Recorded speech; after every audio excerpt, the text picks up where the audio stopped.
Louange à Allah qui a fait du bas monde un lieu d'acquisition de gains et de travail. Il a fait de l'au-delà la maison des récompenses en bien ou en mal. Celui qui a créé la mort et la vie afin de vous éprouver et de voir lequel d'entre vous est le meilleur en œuvre. Et c'est lui le Tout-Puissant, le Grand Pardonneur.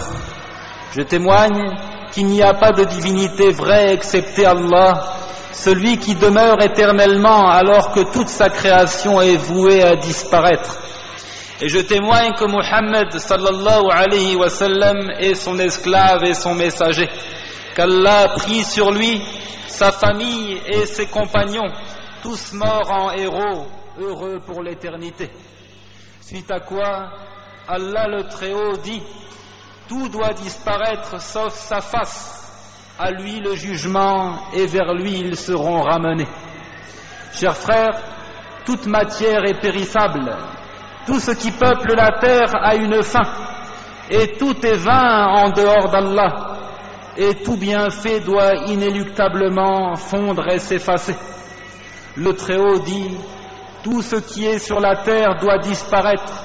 Et seule subsistera la face de ton Seigneur plein de majesté et de noblesse. Alors que l'individu revêt le vêtement de la bonne santé et qu'il jouit de tous les bienfaits, de la quiétude et du bonheur qu'il trouve dans la force de la jeunesse, jamais il ne pense pouvoir un jour s'affaiblir. L'idée de la mort n'effleure même pas son esprit. Il ne s'imagine pas que la fleur de l'âge puisse un jour faner, et quand soudain la maladie le touche, et que l'impuissance et la faiblesse chassent ses forces, que la tristesse emplit son cœur, que plus aucune compagnie ne dissipe sa solitude, que plus aucune parole ne le rassure et ne le repose, qu'il n'y a de force et de puissance qu'en Allah le Très-Haut, qu'il ait abandonné tout ce à quoi il aspirait étant en bonne santé, qu'il n'ait plus d'appétit, qu'il n'ait plus le goût de manger, qu'il répugne même l'absorption des remèdes. Il réfléchit alors, il réfléchit seulement sur ce qui est écoulé de sa vie, sur sa jeunesse perdue à jamais. Il se rappelle tous les biens amassés, les édifices qu'il a dressés, les gaspillages en tout genre. Le voilà qui ressent de la douleur au moment de se séparer du bas monde, soucieux de laisser derrière lui une descendance exposée à tous les dangers. Préoccupé par ses maux et ses souffrances, le cœur reste attaché à tout ce qui pourrait faciliter sa guérison. Mais à quoi bon? À quoi bon lorsque le médicament reste inefficace? À quoi bon lorsque l'optimisme du médecin s'en est allé? Allah dit, l'agonie de la mort fait apparaître la vérité. Voilà ce dont tu t'écartais.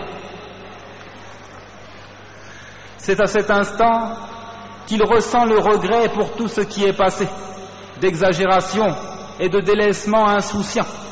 Le moment où ses yeux s'aveuglent, que sa nuque se plie et qu'il pique du nez, au moment où sa beauté s'est éteinte et que sa langue reste muette.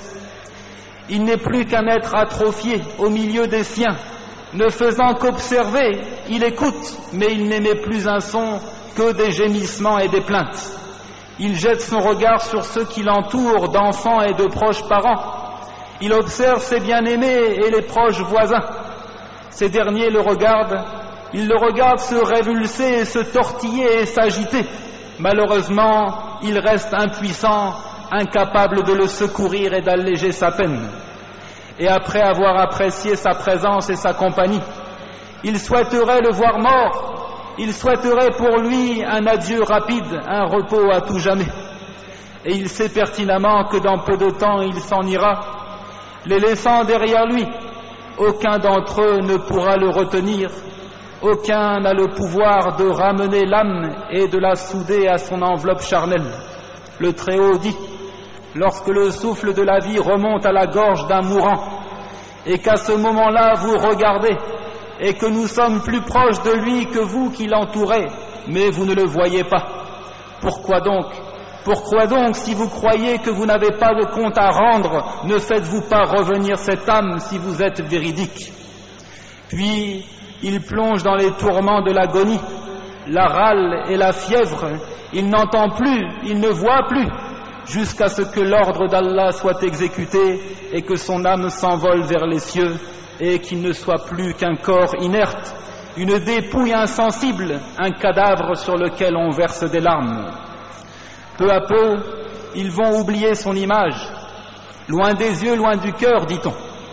Les cœurs vont se raffermir, les sentiments seront étouffés, délavés.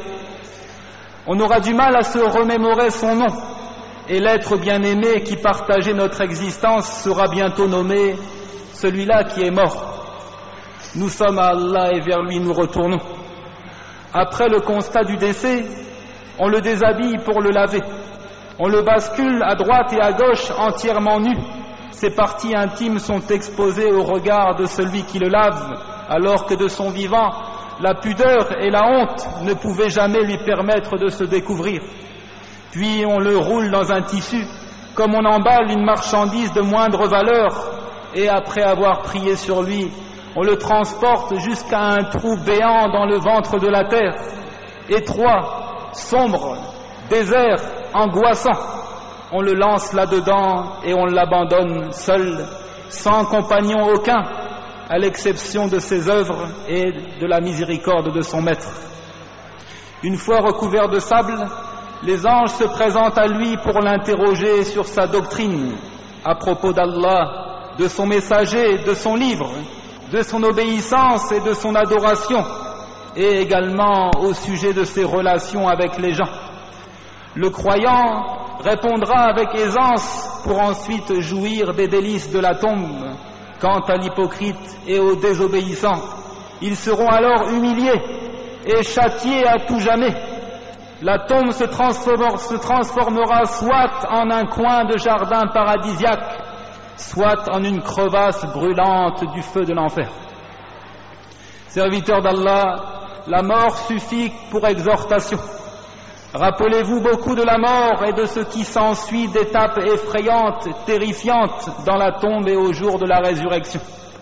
Soyez prêts donc à affronter ces réalités. Ces pensées allégeront pour vous les peines du bas monde.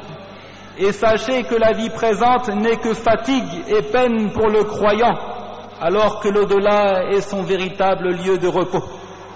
Allah dit, et la vie de l'au-delà est la vraie vie, si seulement il savait. Et dans le récit dit transcendant, le Seigneur le Très-Haut dit, celui qui se soumet à mon décret et qui endure dans l'épreuve et qui remercie pour mon bienfait à son égard, je l'inscris comme un véridique et je le ressuscite au jour de la résurrection avec les véridiques. Et celui qui n'est pas satisfait de mon décret et ne patiente pas pour ma mise à l'épreuve et ne fait pas le remerciement pour mes grâces, alors qu'il recherche donc un autre Seigneur que moi. Et de Ibn Umar qu'il dit, le messager d'Allah sallallahu alayhi wa sallam serra mon épaule et me dit, sois dans le bas monde à l'exemple d'un étranger ou à l'exemple de quelqu'un qui passe son chemin. Ibn Umar disait, si le soir est venu, alors n'attends pas le matin. Et si le matin est venu, n'attends pas le soir. Et prends de ta santé pour ta maladie. Et prends de ta vie pour ta mort. Chers frères, dans le bas monde, il y a le travail, sans aucun dressement de compte. Et dans l'au-delà, c'est le dressement des comptes, sans possibilité d'ajouter quoi que ce soit en œuvre pieuse. Soyez donc de ceux qui se précipitent à l'accomplissement des bonnes œuvres, qui entrent en compétition pour acquérir le paradis, vaste comme les cieux et la terre. Ceux vers qui les anges viendront, ils entreront sur eux de chaque porte en disant que la paix soit sur vous pour tout ce que vous avez enduré. Ne soyez pas de ceux qui ingurgiteront une eau bouillante. Leur visage sera cuit, leurs intestins déchirés. Leur nourriture sera le fruit épineux de Zakoum, repas des désobéissants. Ils bouillonnent dans le ventre comme la marmite d'eau posée sur le feu. Le Très-Haut dit des différentes catégories d'hommes dans l'au-delà. Si celui-ci est du nombre des rapprochés d'Allah, alors il aura du repos, de la grâce et un jardin de délices. Et s'il est du nombre des gens de la droite, il sera accueilli par ces mots « Paix à toi » de la part des gens de la droite. Et s'il est de ceux qui avaient traité de mensonge la résurrection et s'étaient égarés, alors il sera installé dans une eau bouillante et il brûlera dans la fournaise. C'est cela la pleine certitude. Glorifie donc le nom de ton Seigneur le Très-Haut. Glorifie donc le nom de ton Seigneur le Très Grand. Et prière et bénédiction d'Allah sur Muhammad, sa famille et ses compagnons, et louange à Allah, Seigneur de l'univers. Wassalamu alaikum wa rahmatullahi wa barakatuh.